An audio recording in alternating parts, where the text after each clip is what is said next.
Today, our alliance remains a bulwark of global security and stability, as it's been for more than 7 decades.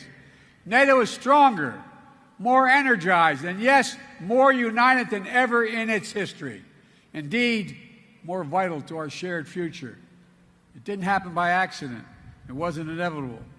When Putin and his craven lust for land and power unleashed his brutal war on Ukraine, he was betting NATO would break apart. He was betting NATO would break. He thought our unity would shatter at the first testing.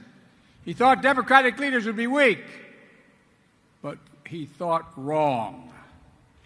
Faced with the threat,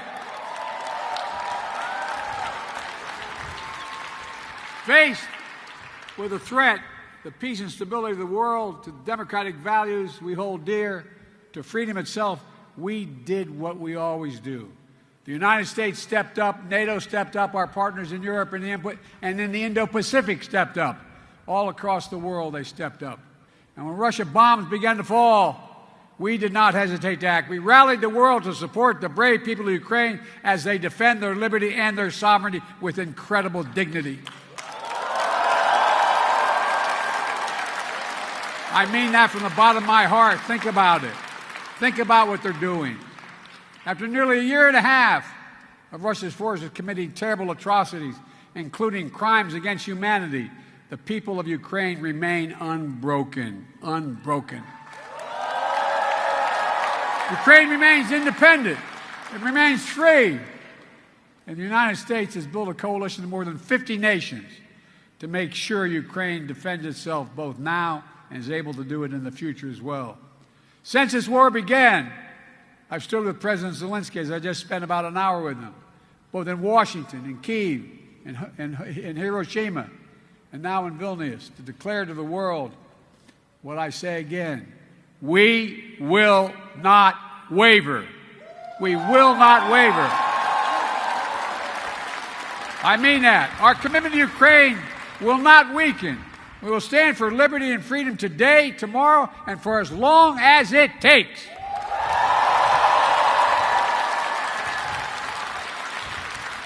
The world's changing.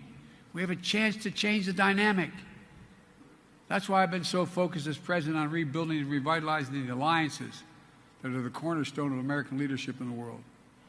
These past years, we brought the transatlantic partnership to new heights, reaffirming the importance of the relationship between Europe and the United States as an anchor to global stability. The idea that the United States could prosper without a secure Europe is not reasonable. We've also elevated it. It really isn't. Not a joke.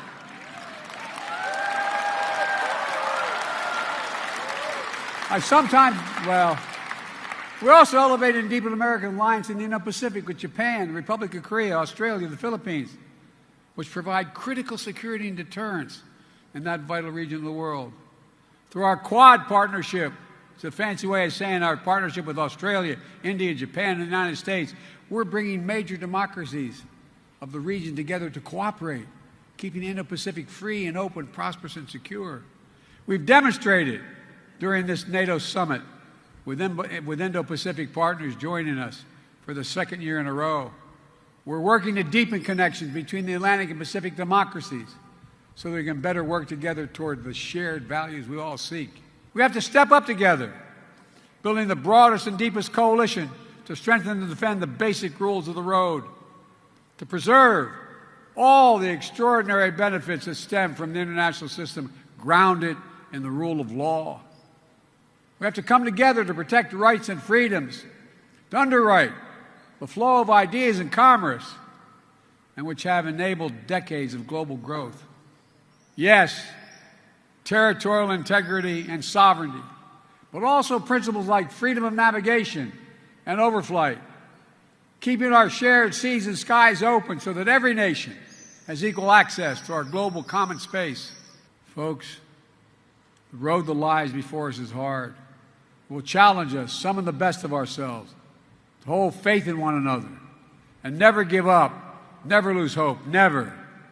Every day we have to make the choice. Every day we must summon the strength to stand for what is right, to stand for what is true, to stand for freedom, to stand together That, my friends, is the lesson we learn from history and the history of Lithuania's story.